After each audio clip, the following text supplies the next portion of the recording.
A graça e paz, tudo bem? Deus abençoe sua vida grandemente. A gente tem falado sobre 22 princípios para um casamento saudável. A gente está encerrando já essa série de lições de princípios para um casamento saudável. E hoje eu quero falar de um assunto bem interessante, bem pertinente para os nossos dias: o ato sexual. Primeira coisa que eu queria dizer, que é muito importante entender, é um assunto muito vasto. Esse vídeo aqui vai te ajudar com algumas dicas muito preciosas, mas é um assunto bem vasto. Vou procurar ser o mais objetivo possível. Primeira coisa é entender que o sexo foi criado por Deus. O sexo não é do diabo, não é pecado. O sexo foi Deus que criou e não foi criado só para procriação. Ali no Gênesis, no livro de Gênesis, no início da humanidade, Deus fala: multiplicai e encher a terra. Foi uma ordem que Deus deu específica. Hoje nós já temos quase 8 bilhões ou mais de 8 bilhões de habitantes no mundo. Então essa palavra já se cumpriu. É possível que hoje um casal tenha um controle de natalidade, que tenha ali um filho, 2 filhos, 3 filhos. Aí você e sua esposa, o casal decide. Mas o sexo ele é bênção. Você quer aprender um pouco sobre sexo na Bíblia? Você lê o livro de Cantares, que vai mostrar ali o amor de um homem e uma mulher, no qual os dois são extremamente apaixonados um pelo outro. A forma que eles se relacionam, a forma que eles se elogiam, a forma que eles demonstram esse afeto, esse amor, esse carinho, um para com o outro. Lembrando que o livro de Cantares, ao mesmo tempo que ele é a história de um homem e uma mulher verídica, Salomão e Sunamita, também retrata o paralelo entre Jesus e a sua igreja. Em outros livros da Bíblia, por exemplo, Eclesiastes, diz: goza a vida com a mulher que tu amas, como uma gazela graciosa, sacite os seus seios em todo o tempo. Então a Bíblia ela sempre mostra essa questão do amor de um homem para com a mulher e de uma mulher para com o homem. A gente vê, por exemplo, no livro de 1 Coríntios, capítulo 7, Paulo falando para não se privar um ao outro. Ou seja, o homem tem que se entregar à mulher, a mulher tem que se entregar ao homem. Se porventura tiver dificuldade, existe muito problema, às vezes, de frequência. Às vezes, o homem quer uma frequência maior que a mulher, ou o contrário, que pode acontecer. É necessário que se entre em acordo, que os dois lados aprendam a ceder. Talvez seja um dia que a mulher esteja muito cansada, com dor de cabeça realmente, ou então seja um dia que a mulher precisa ceder para satisfazer o homem. Quem sabe seja uma noite maravilhosa, mesmo a mulher imaginando que não seria. Então é só um exemplo que eu estou dando. Mas em 1 Coríntios fala que não pode se privar o outro, senão por mútuo consentimento. A mulher não pode simplesmente cismar, ou o homem cismar e falar: eu vou agora fazer uma consagração, um mês sem sexo. Isso não pode acontecer, diz que só pode ser feito esse tipo de trato ou voto com mútuo consentimento. Os dois têm que ter esse propósito. É importante também procurar satisfazer o seu cônjuge, porque não é interessante, às vezes, a pessoa viaja, fica muito tempo fora, e não se preocupe em satisfazer o seu cônjuge. É interessante se preocupar com essa questão, a questão de suprir o seu cônjuge. Eu estou falando aqui de não ser irresponsável, ou o homem ou a mulher. Porque é claro que se um homem precisa trabalhar, eu conheço, por exemplo, pessoas que precisam trabalhar fora e fica a semana inteira fora, porque é um tipo de trabalho que exige, a pessoa viaja muito. Mas então cada casal vai procurar entender e adequar essa frequência. Não é a frequência do ato sexual que determina a qualidade. Qualidade é definido pela forma que os dois lidam com o sexo, de forma que possam absorver dessa bênção que Deus criou com qualidade. Ok? Uma dica que eu dou também é cuidado com a pornografia. Ela não contribui em nada para o bem da área sexual do casal. Eu diria que até o contrário. Porque a pessoa ela vai começar a enxergar um sexo de uma forma diferente daquela que Deus estabeleceu. Tem uma frase que eu acho que ela resume isso muito bem. A pornografia rouba de você a beleza do que o sexo realmente representa. Então, intimidade é intimidade. O que acontece entre você e sua esposa é entre você e sua esposa, entre seu marido e você, entre seu marido e você, e ponto final. Uma coisa importante, uma pergunta que é muito feita também, o que é errado no ato sexual? A gente não vai entrar em detalhes aqui, mas categoricamente eu já afirmo que o sexo anal ele é errado porque o ânus não foi feito para isso. O ânus não tem essa característica. Biblicamente falando, a Bíblia fala assim de pessoas que mudaram o uso natural, se referindo ao ato sexual ali, Romanos capítulo 1, e o uso natural cometendo torpeza. Então já afirmo categoricamente que o casal pode ter relação sexual com alegria, com dinamismo, mas o sexo anal ele é reprovado por Deus. Ok? Já citei na Bíblia alguns pontos importantes, 1 Coríntios, Cantares, Eclesiastes também, mas tem outros livros também que falam, Provérbios também cita, que falam um pouco sobre essa questão aí. Esteja procurando entender o que a Bíblia fala sobre esse assunto, ok?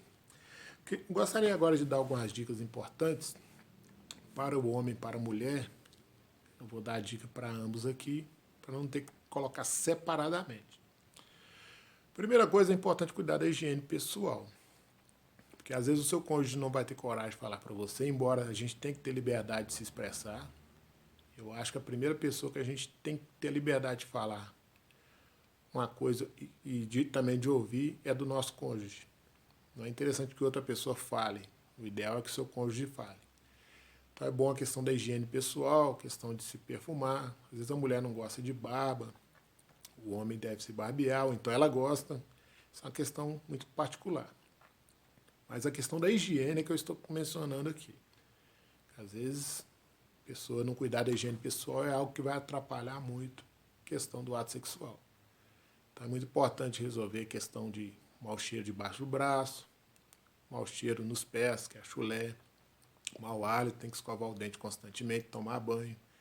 A forma de se vestir também. Às vezes muitas pessoas falam assim, eu já me casei e não me preocupo mais. E não deve ser assim, porque agora você deve satisfação e respeito a uma pessoa. Usar o perfume só quando vai sair, será que você não deve usar quando vocês dois estiverem juntos? Seja para sair os dois juntos ou para ter um momento de intimidade. Então, perfume ele não deve ser usado só em função dos outros, mas principalmente em função do meu cônjuge. Outra coisa importante também, se vista de forma para agradar o outro, isso é uma dica importante também, principalmente para o homem, a roupa é algo sim, que chama muita atenção, a forma que a sua esposa se veste, mas é importante também que o homem se vista de uma forma agradável, que a mulher também valoriza isso. Não espere que somente um procure, ou seja, às vezes uma queixa muito comum que a gente vê de casais é que um fala, é só eu que procuro, só eu que procuro. Então, é importante que os dois se procurem para que equilibre essa questão e para que os dois possam se amar. Há quem diga que o termômetro num casamento é o ato sexual. Então, o ato sexual realmente ele tem um valor muito importante na vida de um casal. Volto a dizer, frequência varia de um casal para o outro. Não adianta querer copiar A ou B, você tem que ter sua própria experiência sexual e a frequência os dois têm que decidir. Outra coisa que a Bíblia fala é que o corpo do homem pertence à mulher e da mulher pertence ao homem. Isso está em 1 Coríntios capítulo 7. Lembrando que a ideia não é oprimir o outro. O seu corpo me pertence, você tem que ter relação comigo, relação sexual a hora que eu quero. A proposta não é essa. A proposta é que os dois possam se entregar um ao outro, aprendendo sempre a compreender, a entender. Isso, o diálogo não tem coisa melhor para resolver isso, tá bom? Mas nunca para oprimir. Essa ideia que Paulo coloca aqui não é para oprimir, mas é que ele mostra realmente que um pertence ao outro. Outra coisa importante também, no caso do homem e da mulher, talvez precise procurar um profissional da saúde. Por exemplo, eu já aconselhei pessoas que o homem tinha um problema de ejaculação precoce. A ejaculação precoce, qual que é o grande problema dela? É que o homem não vai conseguir satisfazer a mulher, porque ele vai ejacular rapidamente, ela não vai ter o tempo de sentir prazer. Talvez o marido deva procurar, então, um profissional da área para poder ajudá-lo em relação a isso. Ao mesmo tempo que existe um problema da ejaculação precoce, tem o problema da frigidez, que também pode acontecer com os dois, que também tem que procurar ajuda profissional, não tenha constrangimento de procurar um profissional na área. Outra coisa também, isso a gente aprende no curso de noivo, uma dica muito preciosa, é que a mulher tem que ser ajudada. A forma que a mulher se comporta no ato sexual é diferente do homem. Porque o homem, ele é meio que assim, no estalo, né, como diz micro-ondas. A mulher é mais fogão a lenha, tem que ter paciência. É muito importante o homem ter paciência com a mulher. Paciência para esperar ela a lubrificar, a ter o tempo ali de excitação. O homem tem que investir nela e tem que ser ajudado. Essa é a palavra que eu ouvi no curso de noivos, que é uma frase muito preciosa. A mulher precisa ser ajudada. Tem um livro que eu gostaria de indicar para vocês, chama O Ato Conjugal. O autor é Tim LaHaye e Beverly LaHaye. É um casal.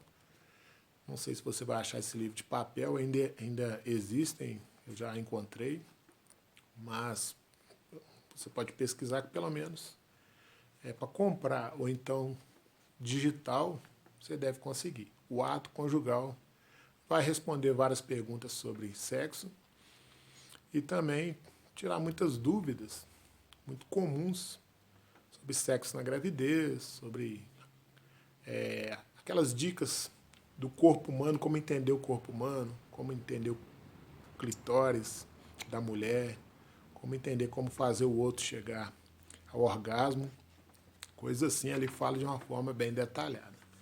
Ok? É um dos melhores livros que eu já li, eu recomendo. No caso da mulher, eu falei para o homem procurar um urologista quando necessário, a mulher também, em alguns casos, ela pode procurar um profissional da área, caso também necessário. Não pode a pessoa ficar com vergonha de procurar ajuda se ela precisar, porque ela pode deixar de satisfazer o seu cônjuge. Eu já encontrei realmente situações que chegaram num ponto crítico, quase de separação, porque os dois não se acertavam nessa área. Uma coisa que eu vi que poderia ser resolvida através de ajuda de um profissional da saúde. Ok? Então, são esses pontos que eu queria estar deixando aqui. Importante valorizar o ato sexual, não permitir a perversão moral, a perversão do ato sexual, mas valorizá-lo na perspectiva que Deus planejou. E cuidado com o que o mundo ensina, que a pessoa precisa ter que testar uma pessoa diferente cada dia, desonrar a aliança, trair. Deus ensina que o matrimônio ele tem que ser venerado, tem que ser honrado, em Hebreus capítulo 13, porque aos devassos e adúlteros Deus os julgará. É importante viver uma vida feliz na área sexual, satisfatória, e ao invés de procurar outros ou outras, procure ver no seu cônjuge a pessoa que Deus te confiou, para que haja grandes descobertas maravilhosas no ato sexual. Deus abençoe sua vida, espero ter ajudado. Coloque nos comentários aí, eu quero ouvir sua opinião, dúvidas, e assim a gente vai interagindo, vai se falando, ok? Um grande abraço, Deus abençoe sua vida.